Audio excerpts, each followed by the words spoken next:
Module 2 says to show that sine 2 theta, show that the center and the radius of the circle is 3, 2, and radius 3. So let's do that. All right, so a circle, it is defined by x squared plus y squared minus 6x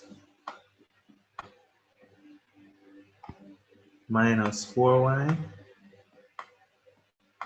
plus 4, and this is equal to 0. Nice. So what are we gonna do?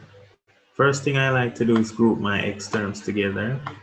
So I write it as x squared minus 6x plus y squared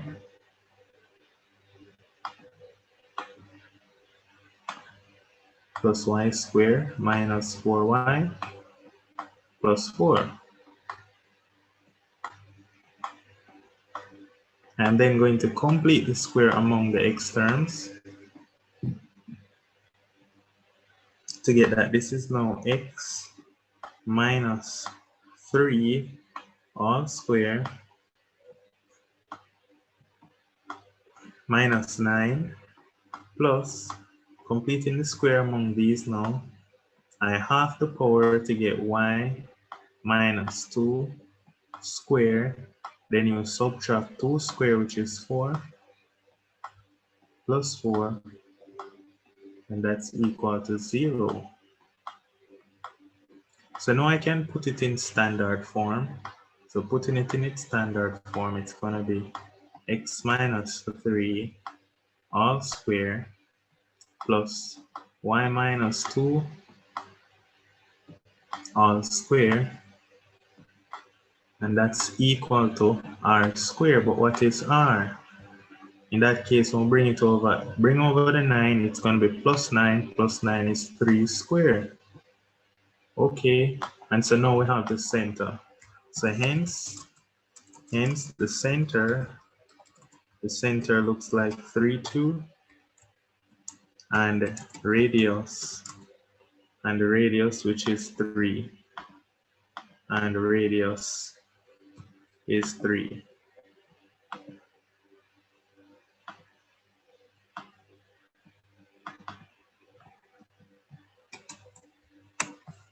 Nice, that's it.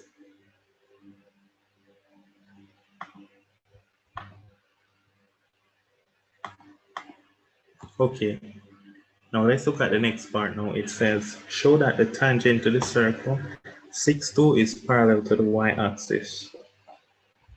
To do this question, I always like to draw a circle. I just like to draw a circle to see what's going on. I have a circle, and the center of that circle is, it said the center is 3, 2.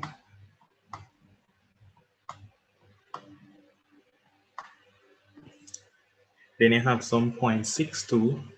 6, 2 is directly here. This will be 6, 2. Without even working out the question, I can see that the tangent is, of course, parallel to the x-axis. Parallel to the y-axis, sorry.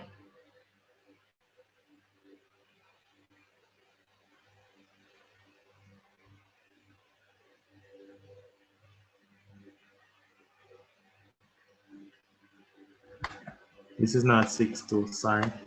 I put the wrong point. 6 would be going across here. My bad.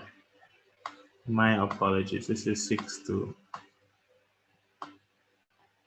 All right, and this would be the tangent.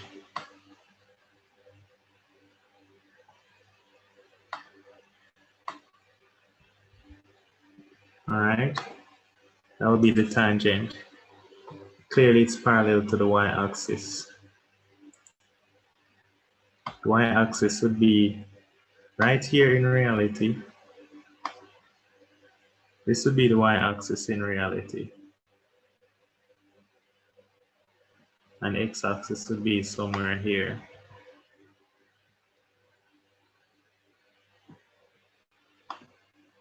Clearly you can see it's parallel to the x-axis, but let's go ahead and work it out mathematically. So first thing is, if it is parallel to the y-axis, then the gradient of the tangent is infinity. All right, so that's what we need to show. So if the tangent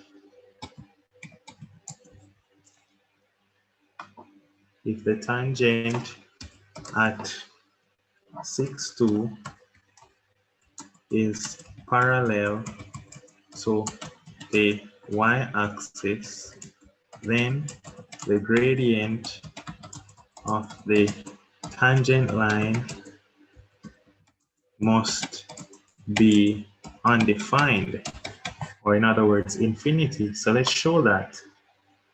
All right, first thing we can start with is by finding the gradient of the normal. Now the gradient of the normal is equal to, the gradient of the normal is y2 minus y1, which is 2 minus 2 over x2 minus x1, which is 6 minus 3. 2 minus 2 is 0. 0 over anything is 0. So the gradient of the normal is 0.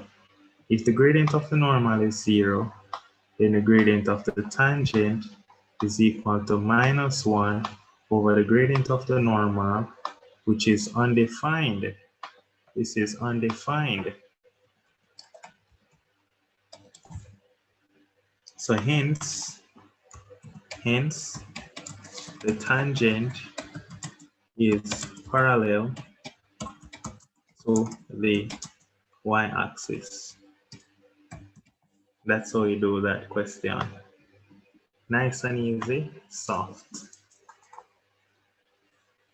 Now let's look at part B.